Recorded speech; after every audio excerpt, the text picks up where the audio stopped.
Hi everybody, welcome back to the Philippines On Demand News Desk. It's been a while since we last reported from the news desk. We find that this bit of information you may already be aware of, you may already know about it, but if not, sit back, drink a cup of coffee, what have you, and we'll bring you the information right after this.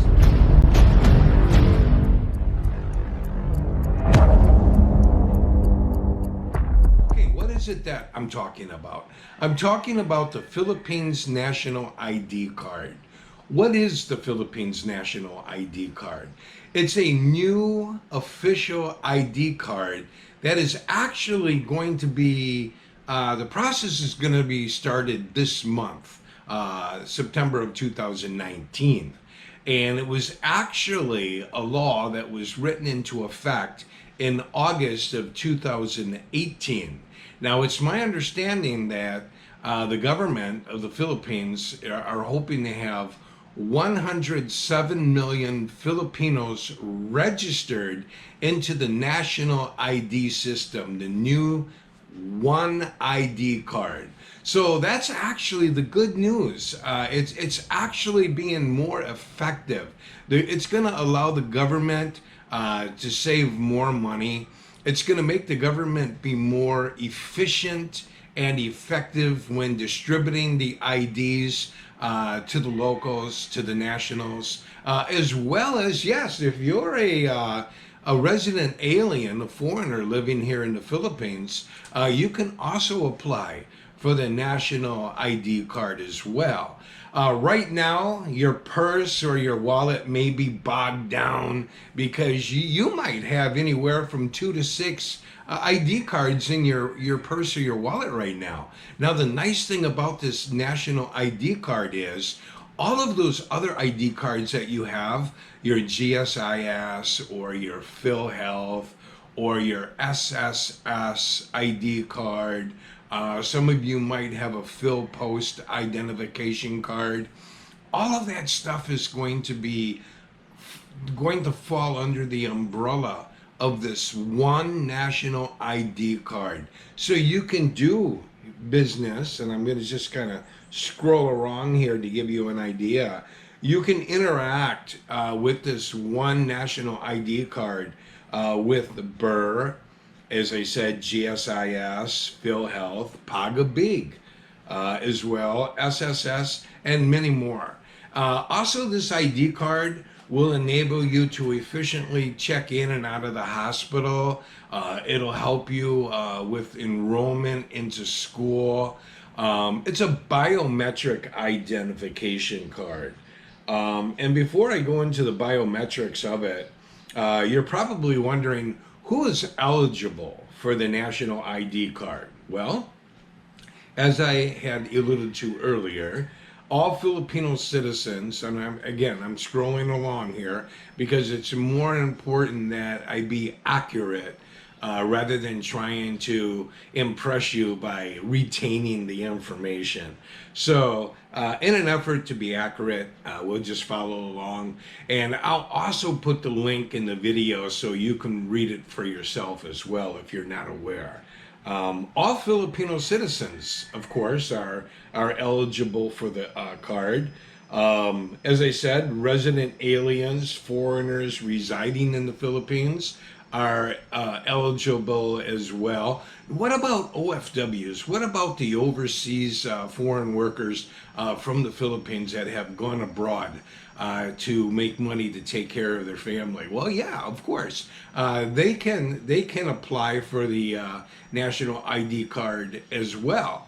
And you just keep your ear out, keep your eyes open, and you might want to Google the information and find out where you can apply while you're overseas.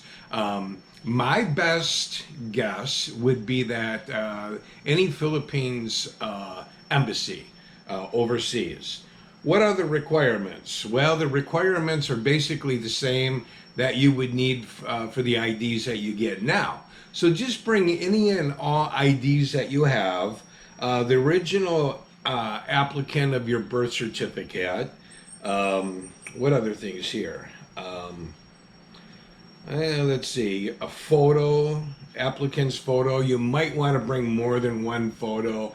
You know how that shakes out. Always bring. I have a rule of thumb. When I go and they say bring two of this or two of that or three of this, I always bring a folder, an envelope full of photos and copies of this and that.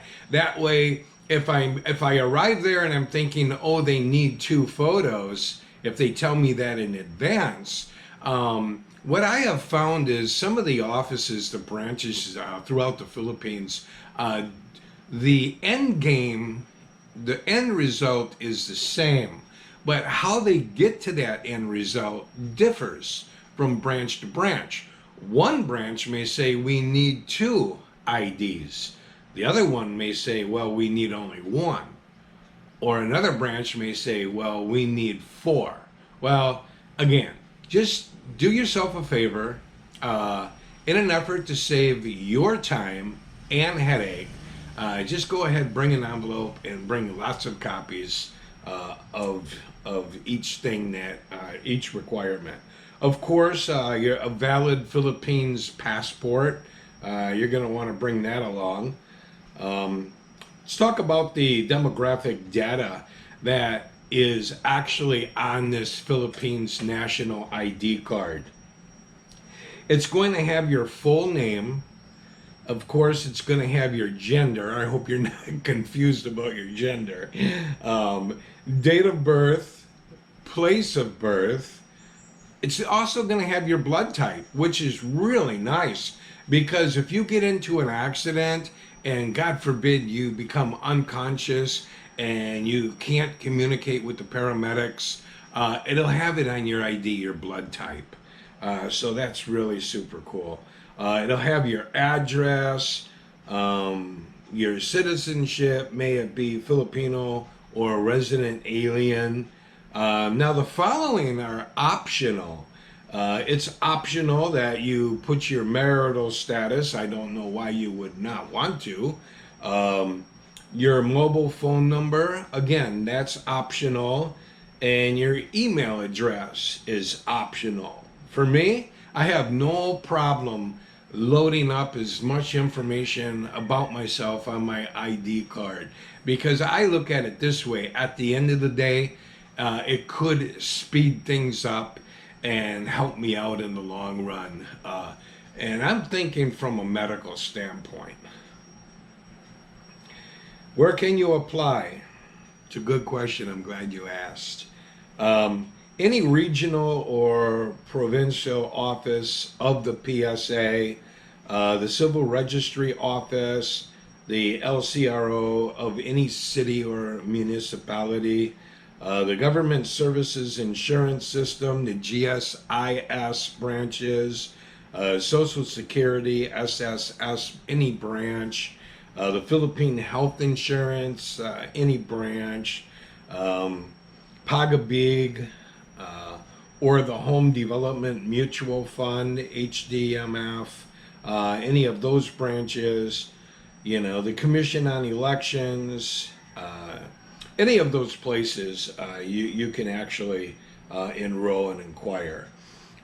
Overseas Filipino workers, as I said earlier, you can go to any Philippine embassy. Other registration centers may be designated by the Department of Foreign Affairs, the DFA, and the PSA, so you might want to check with them too. What are the uses of the national ID card?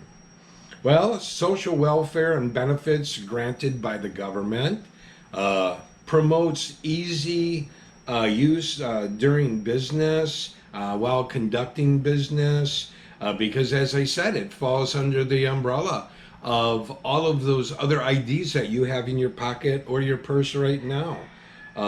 Admission into schools and government hospitals, opening of bank accounts, opening of, like just getting basic cable TV. You can use your national ID card.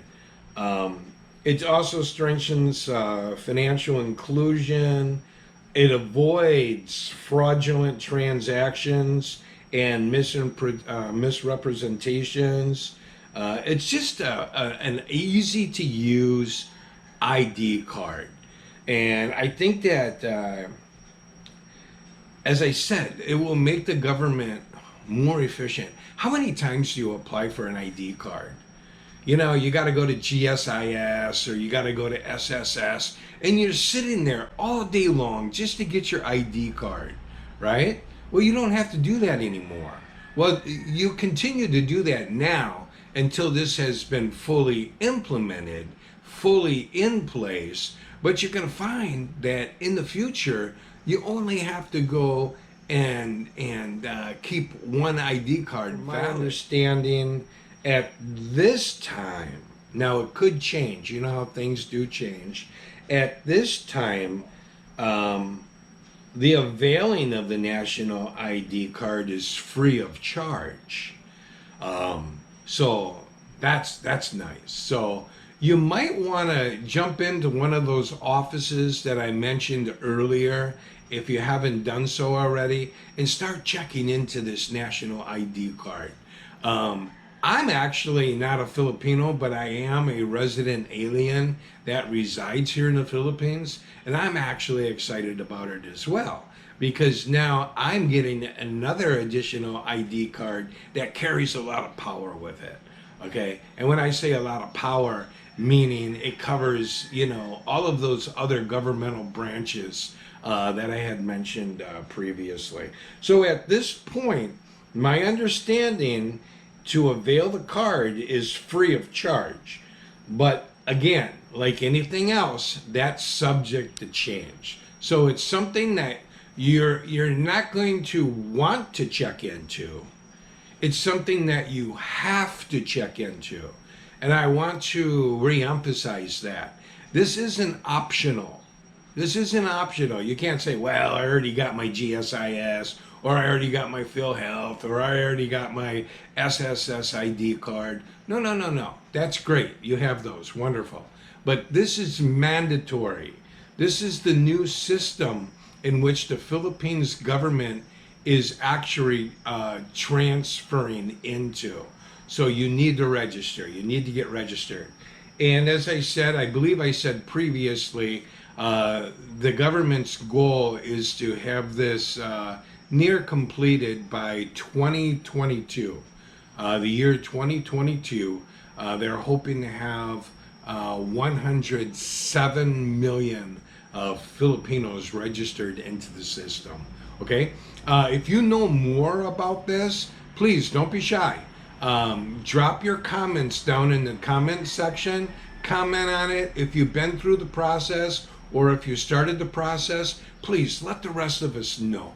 We would be very endearing to you and very appreciative, okay? It's people helping people. Okay, thanks everybody. Hope this helps you, and good luck. Bye-bye.